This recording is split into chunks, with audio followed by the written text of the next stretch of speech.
What's up, my friends, and welcome into the PHLY Phillies podcast. As always, we are broadcasting live from the Xfinity Lounge here at the PHLY Studios, and we're brought to you by our friends over at Bet365. Whatever the moment, it's never ordinary at Bet365. A happy Monday to you, the start of another work week, and the start of the final regular season week of the 2025 season. I mean, in a way, it feels like this is a long time coming because 162 games is a lot of games. It's a lot of baseball to be played. And in a way, it feels like we really just got started. I remember pretty distinctly being in Washington for opening day and watching Zach Wheeler and Mackenzie Gore battle it out. We talked about the shadows and the offense and the Phillies getting after the bullpen and Jordan Romano. I remember distinctly being at the home opener against the Colorado Rockies with Christopher Sanchez on the mound. Watching the team battle then with Jose Alvarado closing out that game and thinking, wow, he's the best reliever of the Phillies in the Phillies bullpen. And a lot has changed since then, and we are now down to the final 6 games of the regular season, 3 against the Marlins, 3 against the Twins. The next time the Phillies hit the road will be for a playoff game. Probably, right? I mean, I guess there is theoretically a chance that they could play in the wild card round and lose in the wild card round, but we're not going to get into that, right? The next time the Phillies hit the road, it will be for an NLDS Game 3. And we'll be talking about whichever opponent it's going to be, whether it's the Dodgers or one of these wild card teams or whomever it's going to be. And we'll get there when we get there. But this weekend was the final road weekend of the year. And the Phillies dropped 2 of 3 to the Arizona Diamondbacks. And if we're being honest with ourselves, this one felt like it was not inevitable, but I think maybe it was bound to happen. And I'm not saying that you should give up on series or anything like that. But the Phillies took 2 out of 3 from the Dodgers. They had been rolling as of late, and they had won 6 consecutive series. And they go into Arizona against a team that desperately needed to win this series. Now, they have faced teams that desperately needed to win series in the past. Speaking of that, they go in and sweep the New York Mets, who really, really needed to win that series, or at least hold serve in that series to keep their hopes of the NL East alive. Instead, the Phillies chopped off 8 games in the magic number and effectively won the division in that series. But this weekend, right, they take 2 out of 3 in LA. They're playing some really inspired baseball. A slip-up was bound to happen eventually, and I'm happy it happened now as opposed to in the postseason, of course. But the Arizona Diamondbacks, desperately needed this series. They're a game out of the wild card. They're just a game back of the Reds and the Mets, who are tied for the final wild card spot in the National League. And after dropping game 1, you had to think they were going to come back with some fervor, with some tenacity, with an opportunity really to keep their season alive, and that's what they did. And so we're going to get into each game individually. Friday night, I thought, was a really, really good win. Saturday, we can talk about the decision to the piggyback of Walker Buehler on Friday, we talk about Taijuan Walker and Walker Buehler. Saturday, Aaron Nola, we could talk about should he have come back out for the 6th or not. Yesterday, a poor start for Ranger Suarez, which has not been the case over the last couple of weeks. And we find ourselves on the wrong side of a 2 games, losing 2 out of 3 to the Arizona Diamondbacks. Nothing has changed in that series. One series loss is not going to change any kind of opinion. This team is still really good. This team should close out the regular season in pretty solid fashion against now a Marlins team that's playing some objectively good baseball, and they are still, I guess, mathematically alive in the National League standings, but a feisty team heading down the stretch, and then a Twins team that basically sold at the deadline and gave up 10 major league players, 2 of which are now members of the Phillies. Things should go in the right direction for the final 6 games, and then we'll be talking about the NLDS as the Phillies lock up the 2 seed in what feels like it is a mere formality at this point. They still have work to be done, but it feels like a mere formality at this point. But let's start with Friday night, and this is where we're going to get into our big deal segment, which is brought to you by our friends over at Cherry Hill Mitsubishi. If you're looking for the most affordable 7-passenger SUV in America, cherryhillmitsubishi.com has you covered with the 2025 Mitsubishi Outlander. And before we do that, I do want to tell you what's coming up here on the PHLY Phillies podcast. This is what's happening today on the show. As I said, we'll talk about this series against the Diamondbacks and a 3-3 West Coast trip, which really was not that big of a deal. I think it was holding serve where you need it to, and you come out with the series victory that was way more important than the one against the Diamondbacks. We have to get into the Castellanos press conference on Friday. And I will say this, I feel like this is sports talk radio fodder. No disrespect to my friends and fellow colleagues in sports talk radio, but I wish I didn't have to do this. But I do think we have to have this conversation. And then we'll talk about the final week of the season. We'll get into our Ace Hardware temp check segment, who's heating up or cooling down. We'll talk about a returning player to the lineup that has heated up over the last couple of games in this Arizona series. And we'll do that all right here on the PHLY Phillies podcast. Hello to you and a happy Monday again. Tyler Zula here, Ethan Hartley producing today's show. Again, let's get into our big deal segment brought to you by our friends over at Cherry Hill Mitsubishi. If you're looking for the most affordable 7-passenger SUV in America, cherryhillmitsubishi.com has you covered with the 2025 Mitsubishi Outlander. And our big deal surrounds Friday night, where again, I thought this was a really good win for the Phillies. They win 8-2. And a recurring theme happened again on Friday night, and it's the big deal segment. It's the reason I think it's the big deal. The Phillies continue to hit opposing bullpens. They've done it practically all year. We talked about that first game against the Nationals. Who did they beat up on? It was the Nationals bullpen. Mackenzie Gore was really good, but they beat up on the Nationals bullpen in game 1 all the way back in March, and they did it again on Friday night all the way late in September, and they've been doing it for most of the season. This team has been exceptional against bullpens and late in games all season long. On Friday night, the Phillies scored 6 runs off of Arizona's bullpen to win that game 8-2. And to win it in convincing fashion. They struck 6 times after the starter left the game. But it wasn't just then. You can go back throughout most of this West Coast trip and see that they scored runs off of bullpen pitchers. On the 15th, the first game of the series against the Dodgers, they got 4 runs off the Dodgers bullpen. Now, I'm counting Alex Vesia in that, but in the non-Emmett Sheehan innings, so Vesia's beginning of the game, and after Sheehan left the game, those innings that were pitched, the Phillies scored 4 runs. On the following night, on 9/16, they scored 9 runs off of the Dodgers bullpen, including Rafael Marchand's go-ahead 3-run home run off Blake Trinan in extra innings to win that game. Now, they didn't score any runs in the game on the 17th, so there were no bullpen runs to report. But they did it again on the 18th, as we mentioned, 6 runs against the Diamondbacks bullpen. And then even yesterday, when the Phillies lost that game pretty handedly, we'll talk more about that in a little bit, there really was no like, wow, they're going to mount a comeback. They had bases loaded and 2 outs in the 8th, but really nothing came of it other than the 1 run that was walked in.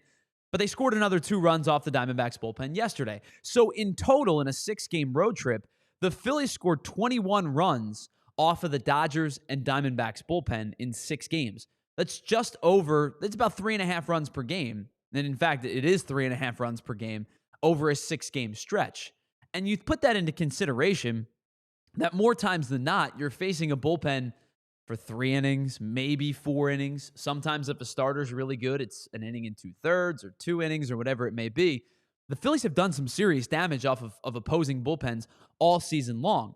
And in fact, the Phillies' best 3-inning stretch when it comes to slugging percentage and OPS is the 7th, 8th, and 9th innings all season long. They have a .455 slugging percentage as a team in the final 3 innings and a .786 OPS. Both are best amongst 3-inning chunks. When you think about 1 through 3, 4 through 6, 7 through 9, the Phillies' best 3-inning stretch all season long has been the 7th through the 9th inning. They're hitting .265 with a .265, .341, .448, .789 slash line against relievers as a whole this year and have 94 home runs and 374 RBI against bullpens this season. Now, that's an incredible number in and of itself to think this team's hit almost 100 home runs off of relievers. They've driven in just shy of 400 runs, and they're hitting .265 as a team off of bullpens in an era of baseball where bullpens are better than they've ever been. You have multiple guys throwing triple digits. You have multiple guys with wipeout breaking balls and devastating stuff and lefty-lefty, righty-righty matchups that become unbelievably difficult to predict, this Phillies team is at its best late in the games, especially in the second half of the season. And the number that really jumped out to me, we gave you those 374 RBI. It is 17 more RBI and an additional 4 home runs scored off of relievers this season as opposed to starting pitching, despite nearly 900 extra at-bats against starting pitching. Now, you can take that one of two ways. You can take that in the negative light, the glass half empty way, and say the Phillies need to do a better job of jumping on starting pitching early, which I guess you could theoretically say, but the numbers would tell you they do a pretty good job of jumping on starting pitching early. They're within the top 10 of first inning runs scored and percentage of innings in which they've scored in the first inning. That yes run, no run first inning number, they're both within the top 10. And in fact, for a long period of time, the amount of runs per game that they scored in the first inning was in the top 5. So they do score early in games. It's that middle inning lull, maybe the second to fourth inning, second to fifth inning, that they do start to have a little bit of a downside. But that's the glass half empty look, is should they get to starting pitchers more frequently? Maybe. You saw it in the Dodgers series, right? The Dodgers starting pitching was excellent against the Phillies offense. Shohei Ohtani, 5 no-hit innings. Blake Snell, 6 innings of 12 strikeout ball. Emmett Sheehan, when he came into the game, was really, really good over 5 innings. And Ethan, if I see you talk about Penn State, Oregon one more time, I'm asking for a new producer. I see you in that chat. Ethan Hartley's an Oregon alum, and I'm a Penn State alum, so he and I are not friends this week. I see you in that chat, bro. I'm just letting you know I see you. Anyway, Ethan does an incredible job here. It's all in fun. And so the glass half empty conversation could be like, sure, maybe they need to get to starting pitching more. But the inverse, the glass half full, and we talked about it in the show on Friday with Rich. The Dodgers starting pitching was as good as it possibly could have been in that series. And tip of the cap to them, they were excellent. Sheehan was really good. I don't know why they didn't start. I get it, the lefty-lefty thing with Vesia. They're trying to get through Harper and Schwarber. Again, I wouldn't recommend using a lefty against Schwarber at this point, but I get why they did it. But Sheehan was excellent. Ohtani was basically infallible, and then Blake Snell was really, really good in that game too, or in that game 3, excuse me. And yet the Phillies took 2 out of 3. Why did they do it? Well, because their starting pitching was equally as good throughout most of that series, and they scrapped and clawed and fought and tooth and nail came back into those games and got into the Dodgers bullpen. And so the glass half full conversation about this could be they do their best work when they need to. They do their best work sometimes when the chips are down. I think the addition of Harrison Bader late in games has been a spark plug for this team. The fact that you can rely upon Kyle Schwarber and Bryce Harper, and before Trey Turner went down, Trey Turner, and the bottom portion of your lineup, like we talked about last week, has been really, really good. And so, sure, you could sit here and say, well, that tells me that they're not scoring enough runs against starters, especially after the first inning. But my viewpoint on this is when you get to the postseason, bullpens are at a premium. When you get to the postseason, starters may only pitch 4 2/3 or 5 1/3. They're not getting deep into games because it is there is such an onus on run prevention and run protection that if you're getting into bullpens in the 5th inning and have an opportunity to get 12 outs against the team's bullpen, especially if you face the Dodgers bullpen, which isn't particularly good, especially if you face the Mets bullpen, who, like, statistically speaking, has been really good, but you've gotten after in the last 2 series, or in the last series, I should say specifically. If you have an opportunity to strike against a less than stellar bullpen, or one that may be good, but you've had their number in the last series that you played them, that tells you you're never out of games. It tells you that you have the opportunity. And now the Diamondbacks bullpen is not up to par with a playoff caliber bullpen, in part because they've made some moves, in part because they've been riddled with injury. Justin Martinez has missed time throughout the year. AJ Puck basically missed the entirety of the season. They traded Shelby Miller. So, like, they're not the bullpen that they probably should have been in April. But still, you have an opportunity to get after bullpens, and you've done it. And when you get into the postseason and you're facing a starter who may be asked to get you 2 times through the lineup, even if they give you a quality 5 innings, even if they give you a quality 6 innings, you have an opportunity at hand to get after the bullpen. And the Phillies continue to do that pretty routinely against bullpens throughout the season. And it's why you see they have the best numbers as a team in the 7th, 8th, and 9th inning in that band. And that's our big deal segment of the day, which is brought to you by our friends over at Cherry Hill Mitsubishi. Head on over to cherryhillmitsubishi.com to check out all of the incredible offers that they have, including the most affordable 7-passenger SUV in America in the 2025 Mitsubishi Outlander. All right, we're going to take a break. On the other side, we'll dive a little bit deeper into this series that we just saw. The Walker Buehler, Rob Thomson piggyback that he brought up, the Taijuan Walker and Walker Buehler piggyback that happened on Friday night. Aaron Nola. Is he going to only pitch 5 innings in a game? Should he only pitch 5 innings in a game at this point? And how do you work the other innings if he's going to start in the postseason? And then on Sunday, Ranger Suarez had a bad performance. I'll tell you why it's not of concern on the other side. And then we'll get into the Nick Castellanos comments and the conversation back and forth between him and Rob Thomson. All coming up next. It's the PHLY Phillies podcast. We are broadcasting live from the Xfinity Lounge here at the PHLY studios, and we'll be right back. All right, the other day, you're hanging out with your friends. You're getting ready to watch some baseball, right? It's a weekend. You've got some college football, some baseball, some pro football. You want to get in on all the action because your friend tells you that they are a diehard sports fan, but you get there and your friend's setup is a mess. It lags. It's buffering, switching between apps, trying to find the game. You feel like you've been fan-fished, right? You could have watched at home because you, at home, have Xfinity. If you call yourself a baseball fan, you got to get Xfinity. It is the ultimate sports destination where you can find all of the best games and your favorite team all in one place. And the way that you watch becomes next level. It becomes the perfect fan flex where you get all of the action right there in your living room. Plus, with Xfinity's best picture and sound enhanced with 4K, you're going to feel like you are right there in the ballpark watching your favorite team. And sometimes you've got 4 games going on at once, because why not? You can. It's an option that you can take advantage of. And on top of that, you get real-time notifications and live stats right on your TV. It is the best seat in the house every single time. Next game day, make sure that big fan in your life isn't a big fail. Head on over to Xfinity.com. Xfinity, imagine that.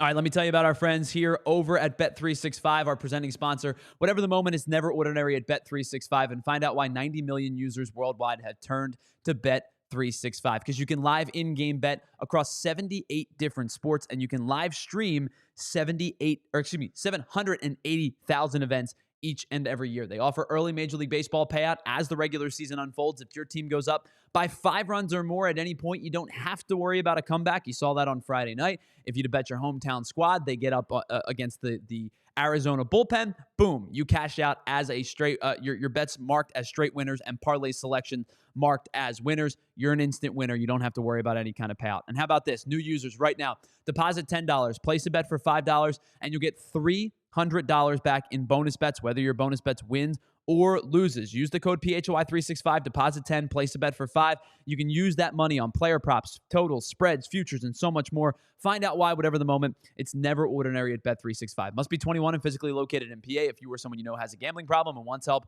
please call 1-800-GAMBLER. What's up, everybody, and welcome back to the PHLY Phillies podcast. Tyler Zulli, Ethan Hartley here, and as we get you set for the next segment, want to say hello to everybody in the chat, including Ray Schumacher, Futz, Molly and Barkley's Life, K-Red. Who else did I see here earlier? I want to shout out and say hello to Frank Barber in the chat.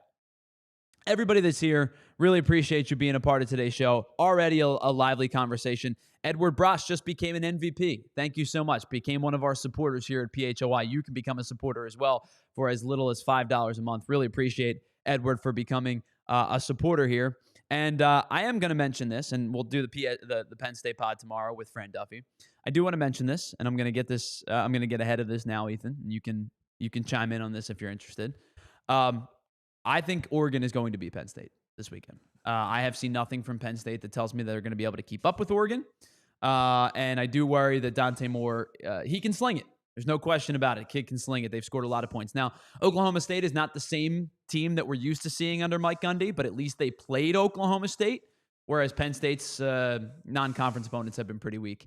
I will tell you this right now. It's Monday. Maybe my opinion will change by Saturday. I do think the Ducks are going into Beaver Stadium and winning that game. I don't know. I feel the opposite, honestly. I'm not I mean, I don't know. Maybe I'm still just a little. To me, the peak was last season, and then just going into Ohio State just like took it all out of me. And for as much as they lost, I'm not really sure if I bought in that much to Dante Moore. I just feel like any team walking into Happy Valley just in a whiteout game is just going to It's a be difficult setting. Don't get me absolutely wrong. Like horrible. you've got to play your best football. There's no Yeah, question and I'm about it. not super sure that. I mean, I know Moore played some time at UCLA, and it was pretty mediocre at the time. So I'm just not super sure he has that like super senior type of experience that's like really necessary. And like you mentioned, I mean, Oklahoma State was such a dud. It's supposed to be like your highlight non-conference type of game, I guess. I mean, not like Ohio State, of course, like in years prior, but just to have that.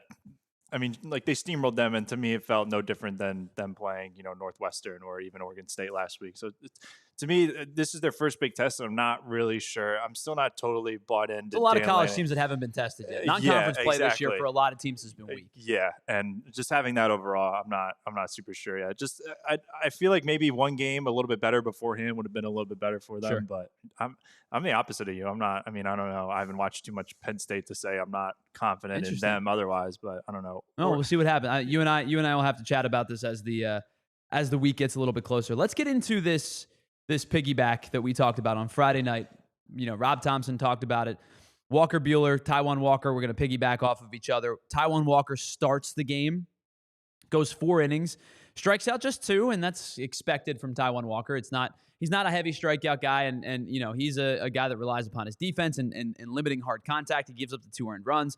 But Walker Buehler then comes in, goes 3 2/3. He strikes out 3 and gives up 0. So in a sense, if the decision was that you were going to piggyback these guys in like a perfect vacuum, you could say your starters technically went 7 2/3, struck out 5, and gave up 2 earned runs. And if you're looking at it that way, that's an inherent win. I think this piggyback, it went about as well as it possibly could have. And it, for the most part, it played in the favor of the Phillies. Now, the Phillies did announce that Walker Buehler is going to start Thursday's game against the Marlins. So I don't know if maybe that means they're going to go to Buehler to start and then maybe Taijuan out of the bullpen and reverse the roles. Because here's what I'm trying to get at here. I think what the Phillies are trying to do is figure out what Walker Buehler and Taijuan Walker's roles are going to be in the postseason.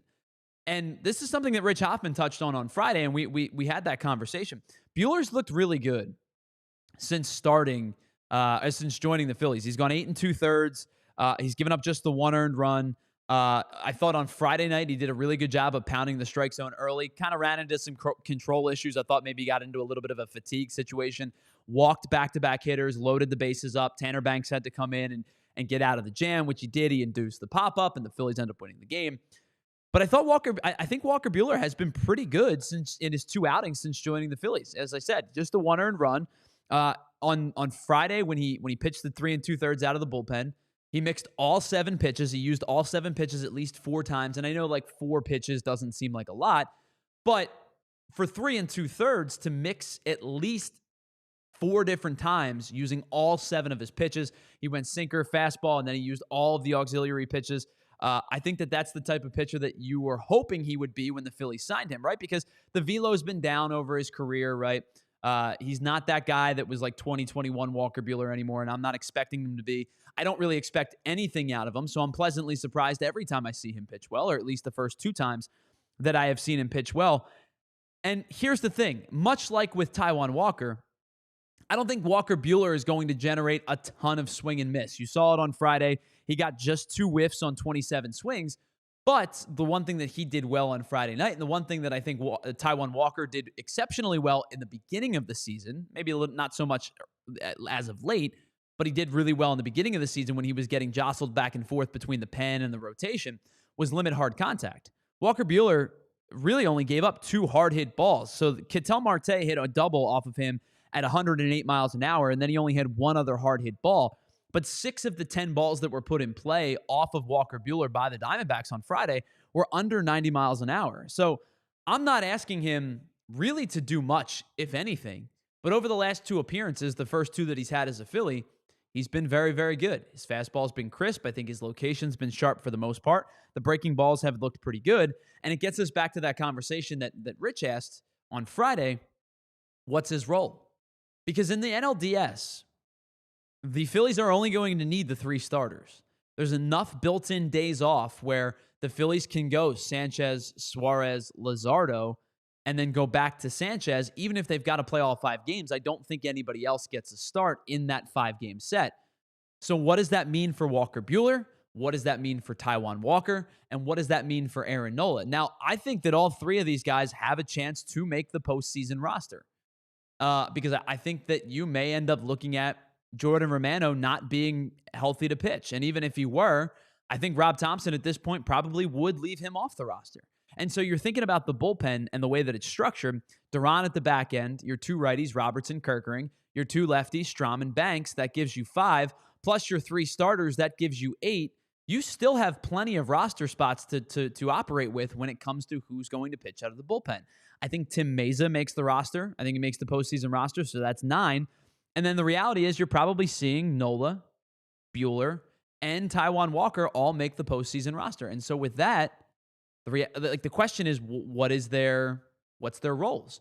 And for Walker Buehler, I think him pitching in both of these sets, being a starter, being the second piggyback guy, is Rob Thomson's way of finding what is he best utilizable in. Can he pitch out of the bullpen? And more importantly, can he pitch coming into a non-fresh inning? So he started the first game. He came into the top of the 5th with a clean slate, with a clean inning after replacing Taijuan Walker, and he's going to start on Thursday.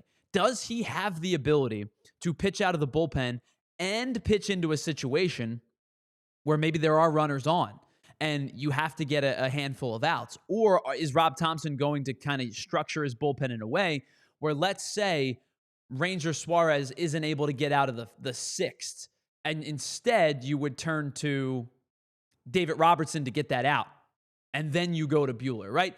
It's really Rob Thomson's way of trying to figure out what's the best way to utilize these guys. And I think with Walker Buehler specifically, that's the biggest unknown. We've seen Taijuan Walker pitch out of the pen. He can do it if necessary. I don't know what Aaron Nola's role is going to be in the NLDS specifically. I know come NLCS, he's going to start games, but I don't know what Aaron Nola's role is going to be in the NLDS. But I think the outcome that you're going to end up seeing, especially if the Phillies do get to the NLCS, is Aaron Nola starts a game and Walker Buehler is his piggyback. Because that gets us to Saturday's game with Aaron Nola on the mound.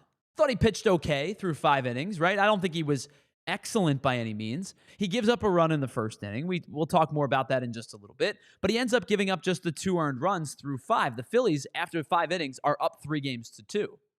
The question then arose, should Aaron Nola go back out for the 6th?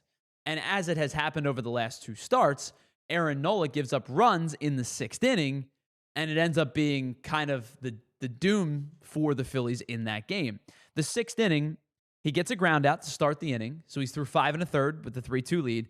Then he hangs a changeup on the first pitch to Blaze Alexander, 104 miles an hour off the bat. It's a double. 2-0 sinker up in the zone to James McCann. He replaces Blaze Alexander with a double, 106 miles an hour, and that was the end of Aaron Nola's day. Tanner Banks comes in, the inherited runner ends up scoring, and instead of Aaron Nola going 5 innings and giving up 2 earned runs, he goes 5 1/3 and gives up 4 earned runs, and the numbers look worse than what they are.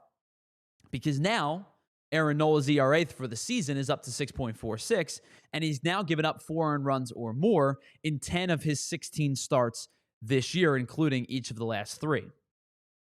I think at this point, your best case scenario with Aaron Nola is hope that he gives you a clean first, get him through 5, and that's it. And then after that, you're probably going to see either Taijuan Walker or Walker Buehler out of the bullpen in a piggyback role. Maybe in the postseason, it's get Aaron Nola through the order one time through, get the matchups that he likes, and get him out of there after 4 and see those 2 guys. Rob Thomson has options. I don't know if any of them are elite options, but he has options in the postseason, especially in the NLCS, where you may see Aaron Nola make a start that was the same kind of start that Noah Syndergaard made in the World Series, that Christopher Sanchez made in Arizona in 2023.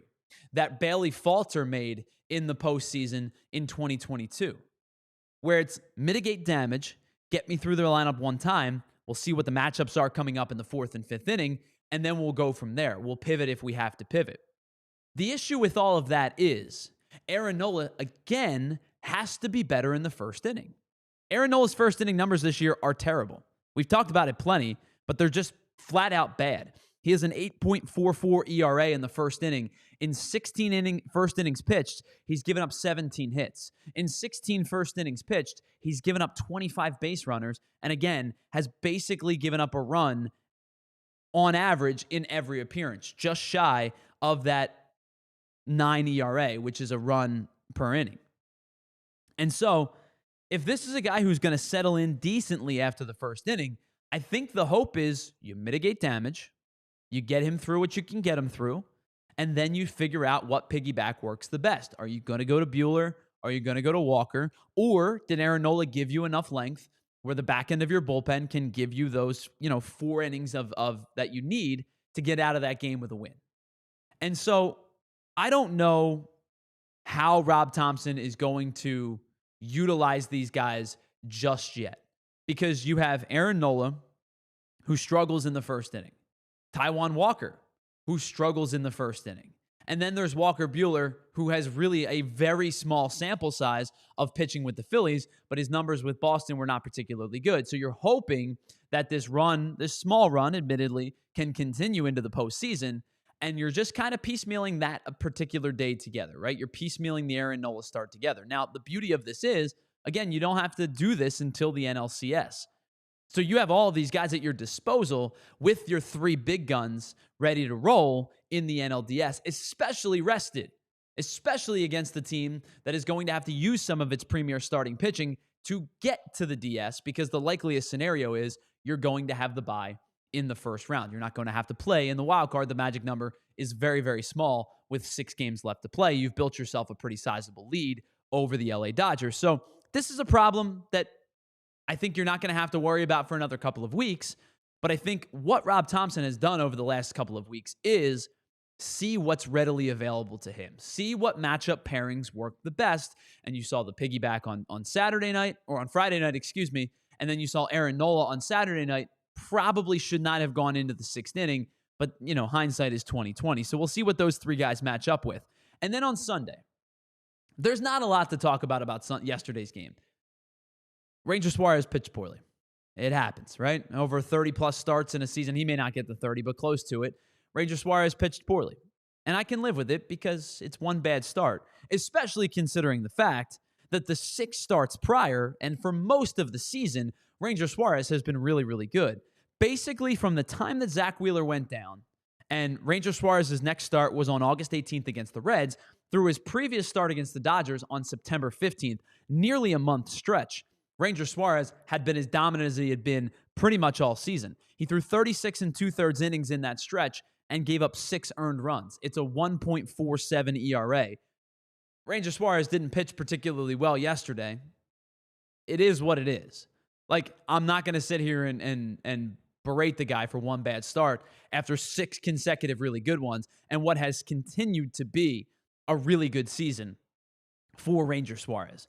All right, we're going to pause on the other side where you're going to get into the Nick Castellanos conversation. I think that there are multiple parties wrong in this particular outcome. And I'll be honest with you, I don't really want to talk about this. But I think we haven't had a show since it happened, and we have to do it. But it's the reason it wasn't a headline today. It's the reason why it's middle of the show, because I think it's way less serious than the quotes are being pulled out to be. And I think, well, we'll get more into it on the other side. I think this is being overblown is basically what I'm getting at. And then we'll get into our Ace Hardware Temp Check segment. We're going to check in on one player who returned to the lineup this weekend and swung a really hot bat. It's the PHLY Phillies podcast. We are broadcasting live from the Xfinity Lounge here at the PHLY studios, and we will be right back after this.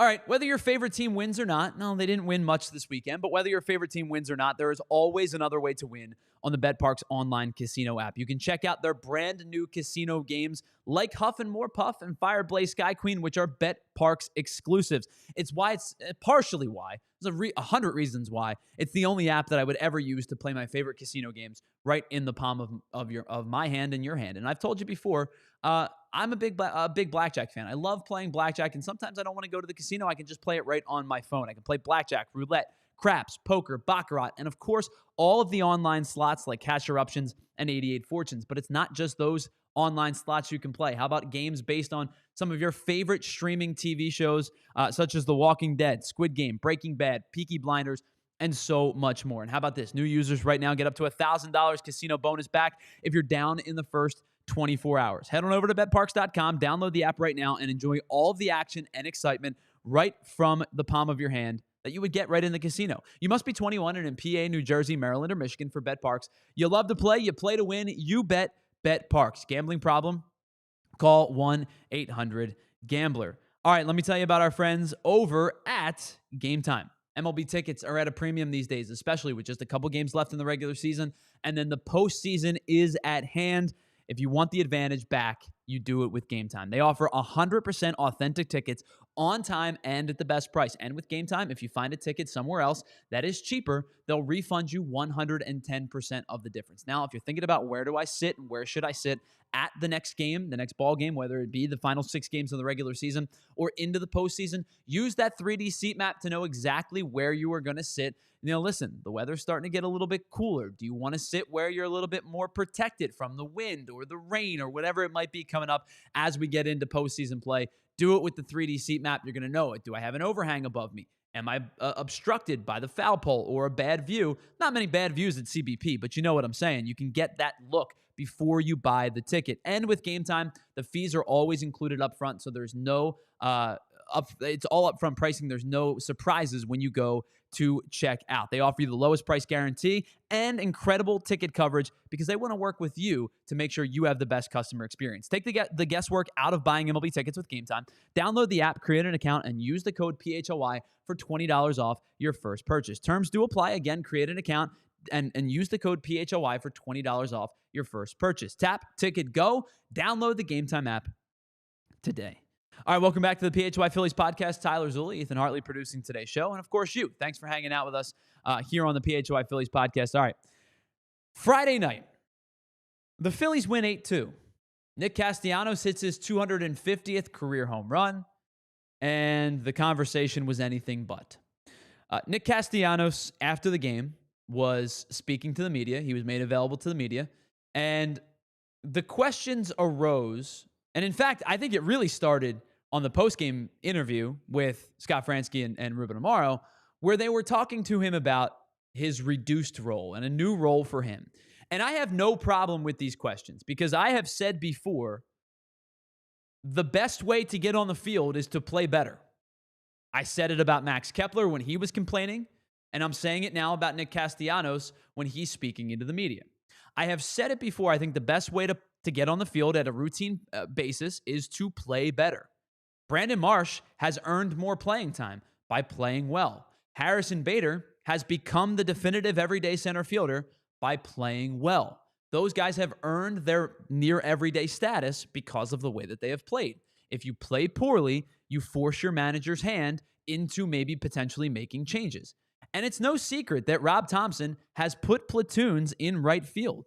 And it's no secret that Rob Thomson has said now, you call it what you want, but we are going to put the best 9 out there in order to win games.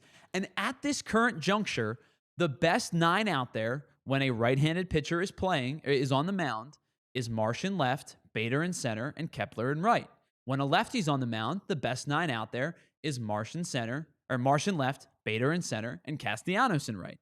And so I think before we get into the quotes and the he said, she said, and the hearsay type of stuff, I think we need to be honest with ourselves that the best course of action for this team heading into a postseason is a platoon in right field.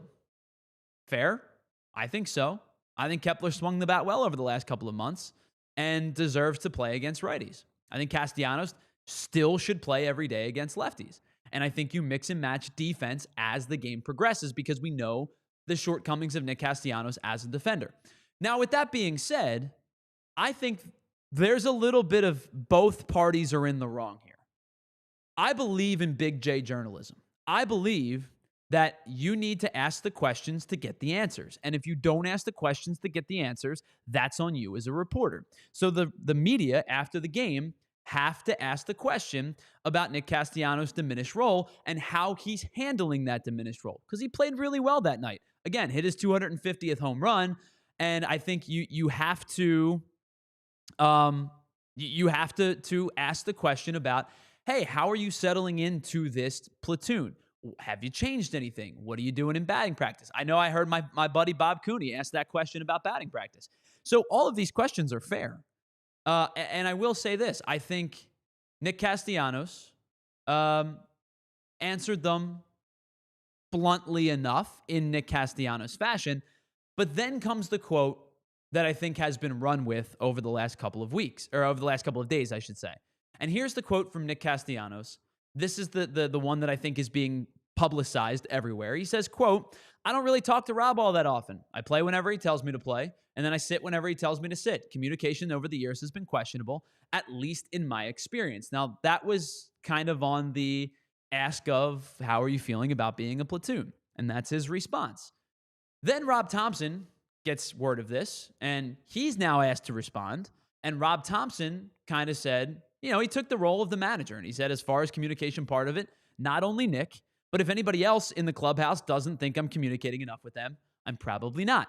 I've got to do a better job. He went on to say it does have to be a two-way street. Communication has to be an open door policy, and he has that in the clubhouse. And if a player has a problem, then that player should go speak to them. And so I think in context, neither of these quotes are problematic. I think outside of context, people look at it and go, well, Nick Castellanos is complaining and Nick Castellanos is being that guy.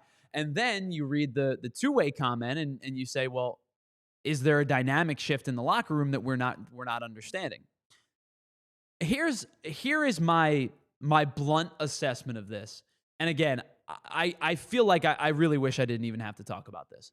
But my blunt assessment of this conversation is Nick Castellanos followed up that quote by basically saying, we want to do what's best for this team to win a World Series. I think that we ran, and I say we because I'm part of this as I don't consider myself like press, but we are in a media platform. We, the media, ran with that one quote. And I think that in and of itself is potentially unfair to Nick Castellanos.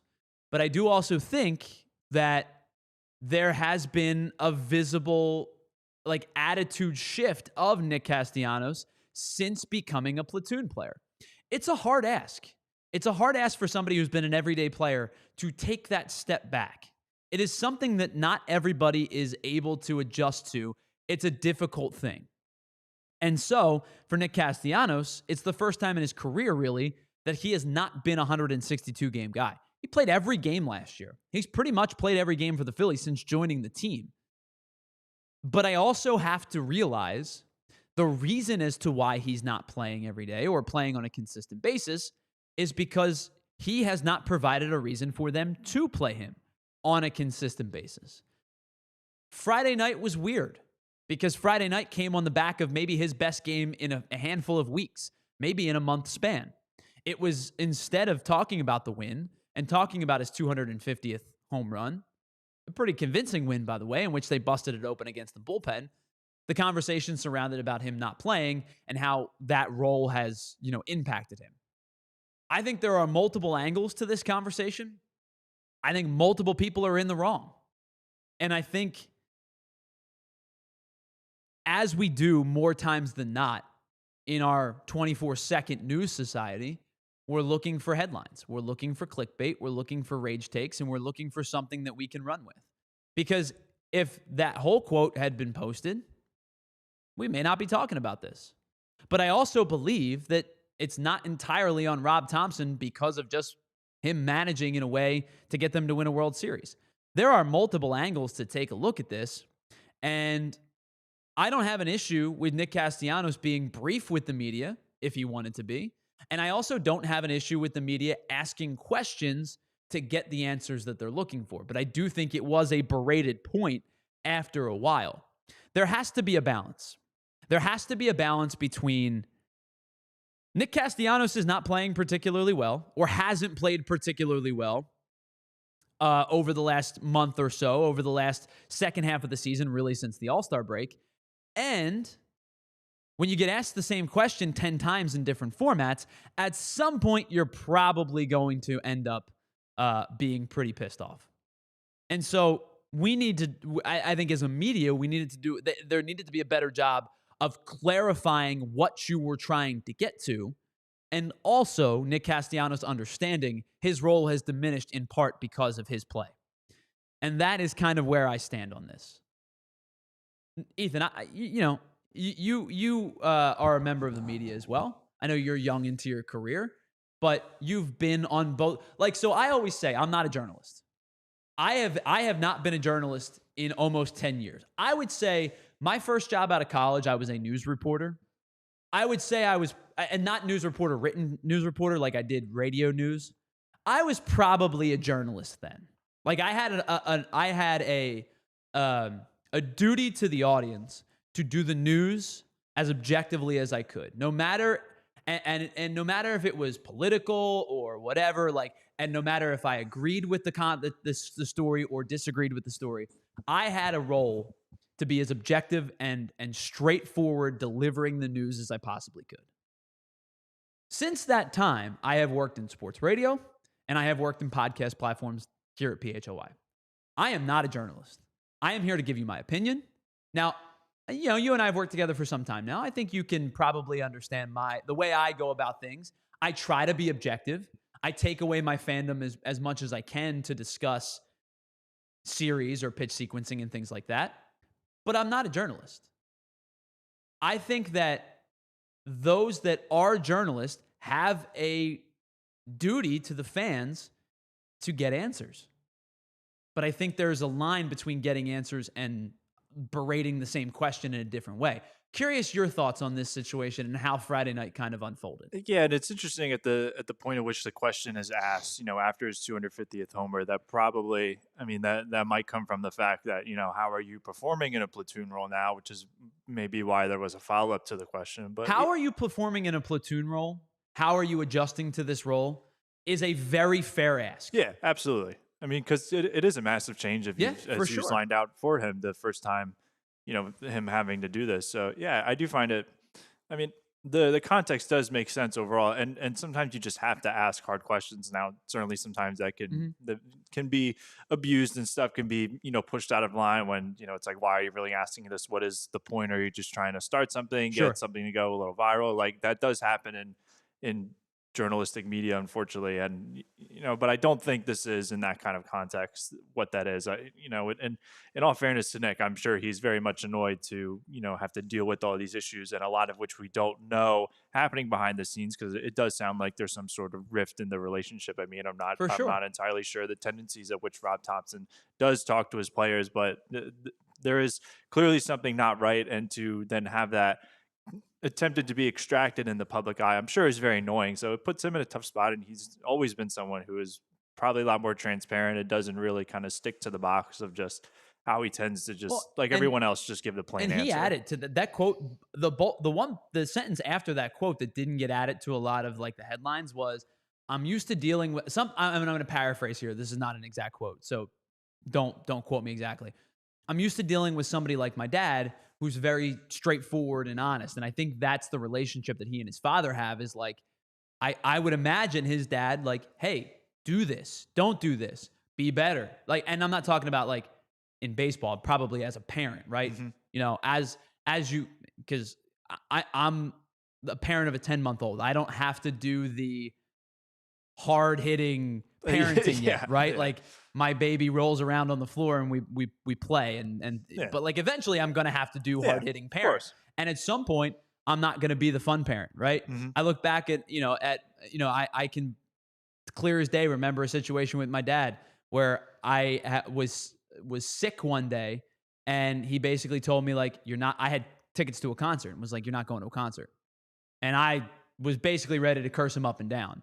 And I look back on it now as a father myself, and I'm like, yeah, you probably made the right call, and it's the hard call at the time, but you probably made the right call. All of that to say, he has worked in a communication pathway with his dad, specifically because he called his dad out by name.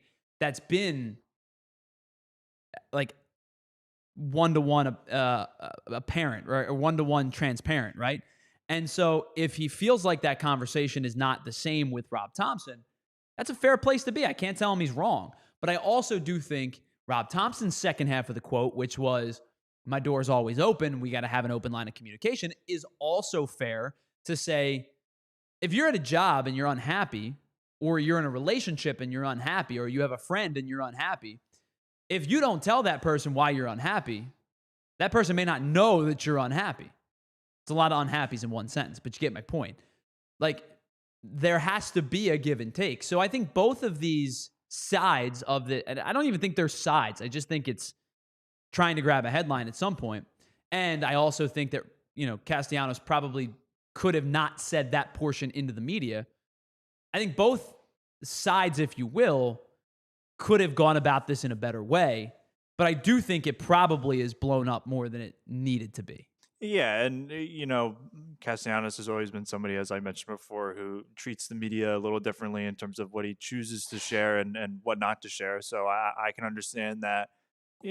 Professionals pick up on that. So when he is made available, it makes a lot of sense to try and see what you can grab, because unfortunately it's all about clicks and what you can get to go viral in a sense, and get the attention of people. We're all buying the attention of everybody. So it makes sense that people pick on him a little bit more and try and get something a little more out of him to say something, maybe not, provoking in any way, but, this is a situation that has changed for him, and he's someone who's going to be a little more transparent than everybody else. I would imagine if this is any other player on the team, you would just kind of get more of a plain answer, like, this is all about winning. I'm just doing what I can. I do find it funny, maybe not funny, maybe ironic, that so many times we ask players to be more personable, like in media scrums, right? Don't give me coach speak. Don't give me player speak. Don't give me that, this, and that.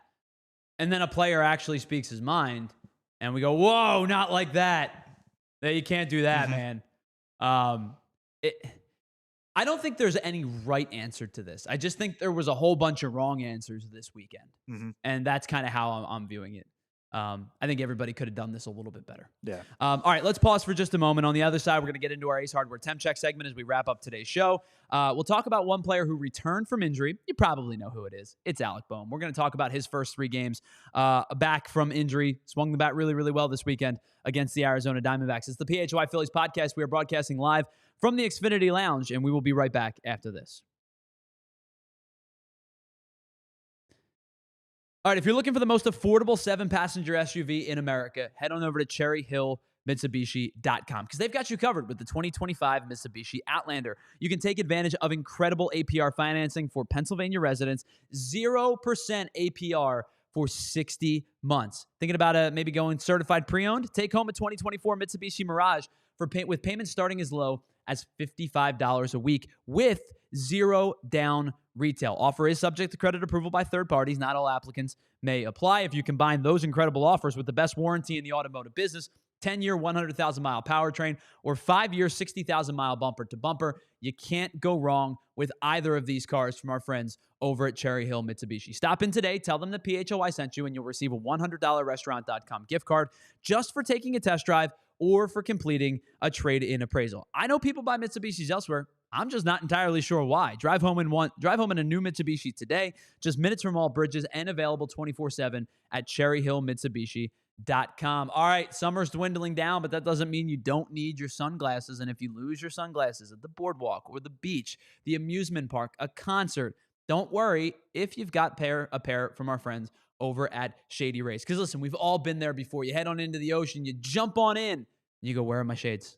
they're gone. Well, they belong to the ocean now, and you're not getting them back. But with Shady Rays, they offer the best protection plan in all of eyewear. Any pair is lost by a lost or broken replacement guarantee, and they're incredible sunglasses. So while you do have them, they're sleek, stylish, form-fitting, polarized lenses, crystal clear optics, and they're not incredibly expensive either. So you can wear your sunglasses with confidence on a hike, at concerts, on the boat, wherever it might be. Shady Rays has your back. And we've teamed up with Shady Rays to bring you an exclusive offer. Use the code PHLY for 35% off a pair of polarized sunglasses at shadyrays.com. Try for yourself the shades that are rated 5 stars by over 300,000 people. All right, welcome back to the PHLY Phillies podcast. Tyler Zula here, Ethan Hartley producing today's show, and it is time for our Ace Hardware Temp Check segment, which is brought to you by our friends over at Ace Hardware and Ace Hardware Home Services. Head on over to acehardwarehomeservices.com to get started on your next project, where we check in on who's heating up or cooling down. And it's Alec Bohm, who's heating up since his return from the IL with that shoulder injury. This weekend, 8 for 13 with 4 RBI since returning from the injured list. Now, he did it in different ways. Now, on Friday night, it was a interesting evening for Alec Bohm, because we know that Alec Bohm likes the first pitch swing a lot. And in fact, he is on the absolute lowest end of pitches seen per plate appearance, not just this year, but pretty much throughout the entirety of his career. But on Friday night, an 8-pitch at-bat in his first at-bat back led to a double. He saw 10 pitches in his next 2 at-bats, and while they didn't lead to any hits, he saw 18 pitches in his first 3 at-bats, ended up with 20 pitches in his 5 at-bats. Now, you say 4 pitches per at-bat. That's not a ton in total, but for a guy like Alec Bohm, who really likes the first pitch dig quite a bit, that's way more than what we're used to, and it's why we saw him go 2 for 5. Then on Saturday night, he had a bunch of first pitch swings, but he was hitting the ball really, really hard. And in fact, he hit the ball really hard on Sunday afternoon as well. 5 swings between Saturday and Sunday left the bat at 96 miles an hour or more. 4 of those 5 were 102 or more, and 2 of those 5 came off the bat at 106 or more. And on those swings that he put at 100 miles an hour or better, he was 4 for 4, 2 singles, a double, and a home run. Now, I don't know what Alec Bohm is going to perform like or how Alec Bohm is going to perform in the postseason. But the expectation for me is that now that Alec Bohm is healthy, he is probably going to be the everyday third baseman in the postseason. I think that even though Otto Kemp swung the bat well, I think the reality is that Alec Bohm is probably going to be the everyday third baseman in the postseason, because he's been that guy for a multitude of years now. I know Alec Bohm gets a lot of vitriol in this city, and I think at times it's fair, right? There's a lot of childish antics. Slams the helmet a lot. I think there's times where you're asking, the one argument I see a lot is you've got a 6'5", 200-plus pound third baseman who doesn't hit for power. And I understand all of that. But when Alec Bohm is going correctly, I don't necessarily need the power. I need the gaps power. I need him to be the doubles guy that he was a season ago. I need him to be a guy that's going to hit the ball hard on a consistent basis. Would I like to see him see more pitches in a plate appearance? Absolutely. He doesn't seem like he's going to change that approach. He's said multiple times, I'm a guy who likes to swing at the first pitch if it's available to me. I don't like to wait around and let a good pitch go by. If you're going to be the guy that hits 105 miles an hour on the first pitch, I'm all right with it. If you're going to be the guy that beats a ball into the ground and hits into a double play or pops up or whatever it might be, situationally, you need to know time and space. And I think that, to me, is my biggest complaint about Bohm. But I do think adding him back to the lineup brings you a consistency that maybe you didn't have when he was out. Now, Otto Kemp swung the bat really, really well, and so that was mitigated. But I do think in a vacuum, Alec Bohm does make this lineup better, even if he frustrates the heck out of you from time to time. And that's our Ace Hardware Temp Check segment, brought to you by our friends over at Ace Hardware and Ace Hardware Home Services. Again, head on over to acehardwarehomeservices.com to check in on your latest project. And that's going to wrap up today's PHLY Phillies podcast. It was a Monday afternoon where the Phillies lost 2 out of 3. No game tonight, so you have an opportunity just to hang out, watch Monday Night Football or whatever you're going to do, spend some time with your family. And there's just 2 series left in the year. 3 against the Marlins beginning tomorrow, Tuesday, Wednesday, Thursday. 3 against the Minnesota Twins, Friday, Saturday, Sunday, to wrap up the season. And this time next week, very good chance the Phillies will have the bye. We'll be talking about the postseason. We'll talk about the regular season. We'll do our season wrap up, if you will, and we'll get you set for the postseason. And we'll check in on where this team fares compared to the rest of the league. Because I got to be honest with you guys, I am not deterred by one bad series. I am not deterred by the fact that they went into Chase Field and didn't play particularly well. Because they won the series that mattered in Dodger Stadium against a really good Dodgers team. And they have 6 more games left to be played. They've already won the National League East, and we'll see if they end up being the 2 seed in the National League. And that's going to wrap up today's show. We'll be back with you on Wednesday afternoon, here at noon, same time, same channel, same room. It will be myself, of course, as always, and we'll see who's going to be producing. Maybe Ethan will be back with us. Maybe it'll be Andrew Frazier. We'll find out. But in that time, I want to say thank you to Ethan Hartley for producing and co-hosting today's show. I want to say thank you to all of you in the chat, whether it be R. Seeker, who jumped in late, Frank Barber, Futz, K-Red, Molly and Barkley's Life, all of our friends who were here earlier today, John Peace, Ray Schumacher. Thank you all so much for being a part of today's show. Before we go, I want to answer Frank's question right there at the bottom. Will we get more shows often during the postseason? So here is tentatively what is going to happen. Monday, Wednesday, Friday will be a guarantee no matter when the games are played. If they play on a Monday, it will be a post-game show. If they don't play on a Monday, it will be a regular 12 o'clock show. If they play Tuesday, Thursday, Saturday, Sunday, no matter what we do on Monday, Wednesday, Friday, we will have a post-game show Tuesday, Thursday, Saturday, Sunday. So you will get a minimum of 3 shows during the week plus.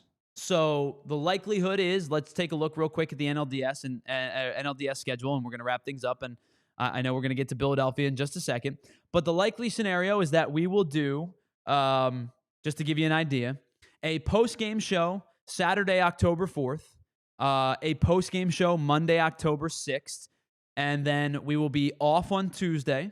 Wednesday post-game show October 8th. If necessary, Thursday post-game show October 9th.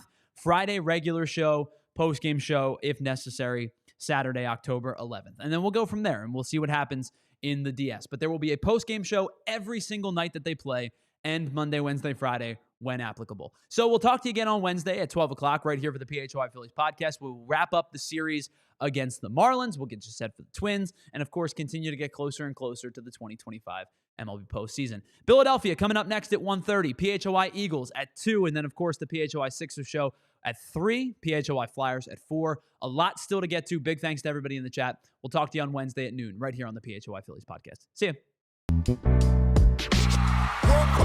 We all silly like the mayor.